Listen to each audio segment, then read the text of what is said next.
जय गोविंद, जय गोपाल, जय गौ माता। गौ माता को सच्ची श्रद्धांजलि देने के बाद में ये मेरी 7वीं कविता मैंने माँ पे लिखी। माँ हमारे जीवन का एक महत्वपूर्ण अभिन्न अंग है।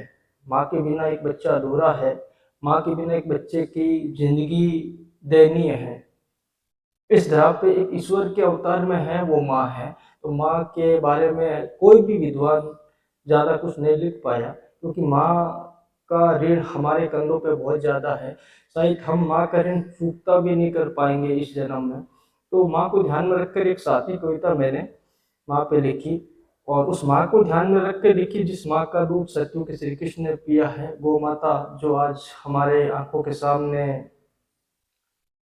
सड़कों पे, गलियों में, मोहल्लों में हताश निराश उदास पड़ी हुई है, उस माँ को ध्यान में रखकर ये मेरी 7वीं कविता माँ के ऊपर है, जो मैं आप लोगों के बीच में रख देना चाहता हूँ।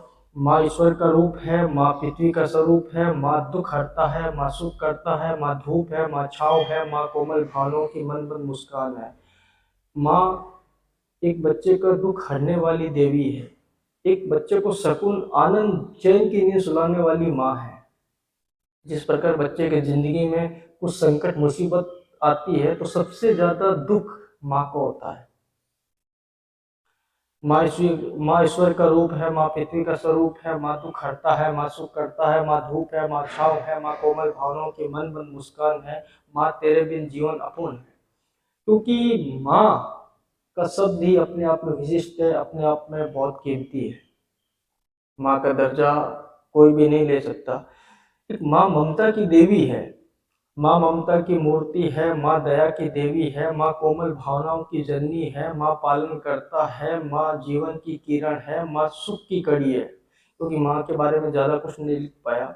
जितना ईश्वर ने विवेक दिया उस विवेक के अनुसार मैंने माँ पे 4 पंक्तियाँ लिखी। माँ ममता की मूर्ति है, माँ दया की देवी है, माँ कोमल भावनाओं की जननी है, माँ जीवन की किरण है, माँ सुख की कड़ी है, माँ तेरे बिन जीवन अपूर्ण है। अपूर्ण का मतलब अधूरा।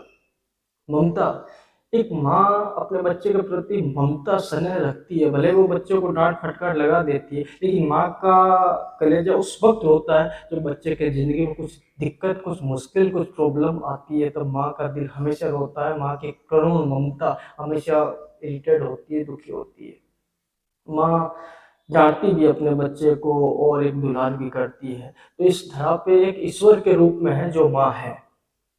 माँ हरे बगीचे की हरियाली है, माँ सोए हुए भाग्यों को जगाने की श्रीदेवी है, माँ चंद यादों की घड़ी है, माँ अंधकार रूपी आंखें खोलने की परिभाषा है, माँ शीर्षक मार्गदर्शन की कृति है, माँ शीर्षक मार्गदर्शन की कृति है, माँ मेहनत निस्वार्थ भाव सास त्याग की जननी है, माँ मेहनत निस्वार्थ भाव सास त्याग की जननी है।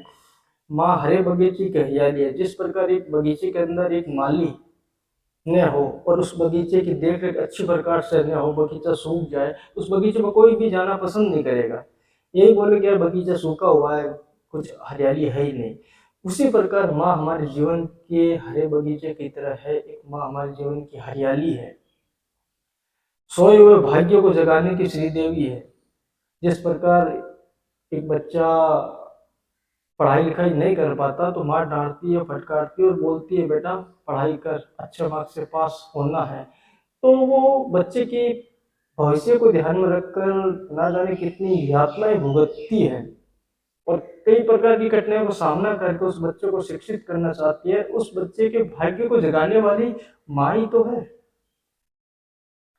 माँ ममता की मूर्ति है, माँ दया की देवी है, माँ कोमल भावनाओं की जननी है, माँ जीवन की किरण है, माँ सुख की कड़ी है, माँ तेरे बिन जीवन अपूर्ण है, माँ हरे बगीचे की हरियाली है, माँ सोए हुए भाग्य जगाने की श्रीदेवी है, माँ चंद यादों की घड़ी है, माँ अंधकार रूपी आंखें खोलने की परिभाषा है, माँ शीर्षक मार्गदर्शन की कृति है, माँ मेहनत निस्वार्थ भाव सास त्याग की जननी है।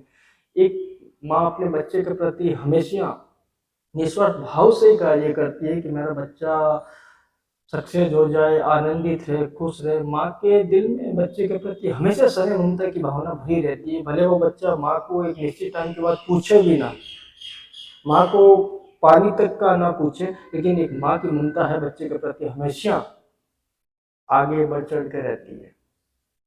माँ तेरे बिन जीवन अपूर्ण है, सूखे पे सुलाकर गीले पे खुद सोई, सूखे पे सुलाकर गीले पे खुद सोई, सारी सारी रात करवटें बदल बदल के, सारी सारी रात करवटें बदल बदल के सकून की नींद सुलाने वाली तू ही तो है। सूखे पे सुलाकर गीले पे खुद सोई, सारी सारी रात करवटें बदल के सकून की नींद सुलाने वाली तू ही तो है। तेरे बिन माँ जीवन अपूर्ण है, तेरे बिन माँ जीवन अपूर्ण है।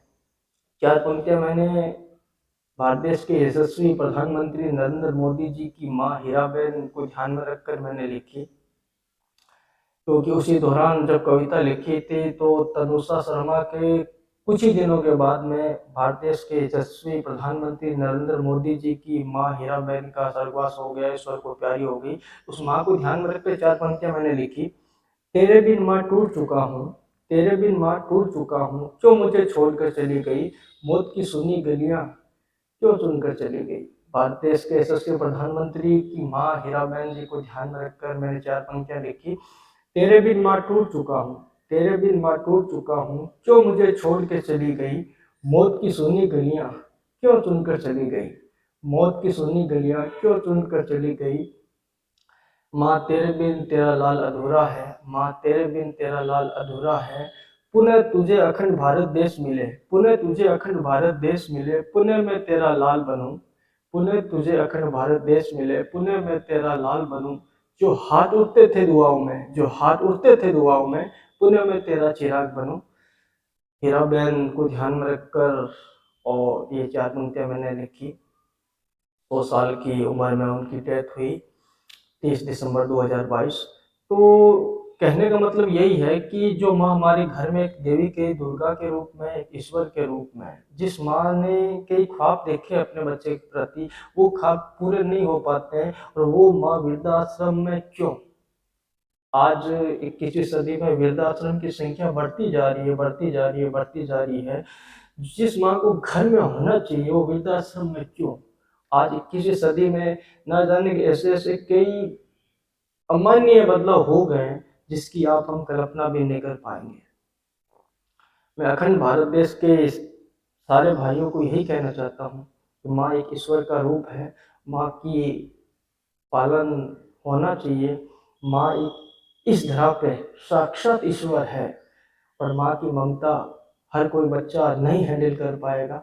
माँ भले ही बच्चे को डांट फटकार लगाती है, लेकिन एक बच्चे के प्रति, अपने बेटे के प्रति, अपने बहू के प्रति, अपने पोते पोतियों के प्रति उनके स्नेह भाव हमेशा रहते हैं। क्योंकि एक निश्चित टाइम के बाद माँ ईश्वर को प्यारी हो जाती है। उस समय उस बच्चे को लगता है कि मैंने कुछ ऐसी गलतियाँ की कि मैं अपनी माँ को खुश नहीं रख पाया। आज वृद्धाश्रम में तमाम माँएं जा रही हैं।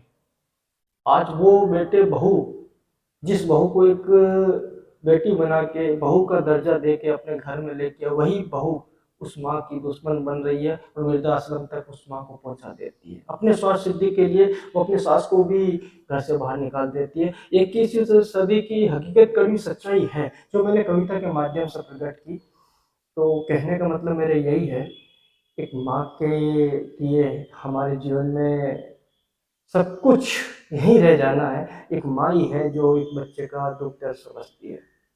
तो माँ का दिल कभी ना दुखाए, माँ को एक देवी का दर्जा दे के उसकी हर ख्वाहिश पूरी करें। शायद अगर हमने अपने माँ की दिल की दुआ ले ली तो ऊपर वाला ईश्वर भी उस दुआ को नहीं काट पाएगा। इतनी दुआ में ताकत है। माँ की दुआ ईश्वर के सम्मान होती है, ईश्वर के बराबर होती है। तो कहने का मतलब मेरा यही है। माँ पे एक छोटी सी कविता लिखी और पुनः यही कहना चाहता हूँ कि उस माँ को, वृद्धाश्रम वाली माँ को तमाम खुशियाँ मिले, आनंद मिले। और तमाम भाइयों से यही कहना चाहता हूँ कि ज़िंदगी में अगर माँ है तो सब कुछ है, माँ के बिना कुछ नहीं है। इसी शुभकामनाओं के साथ पुनः हाथ जोड़ के वंदन प्रणाम करना चाहता हूँ। जय जय श्री कृष्ण, जय गोपाल, जय गोविंद।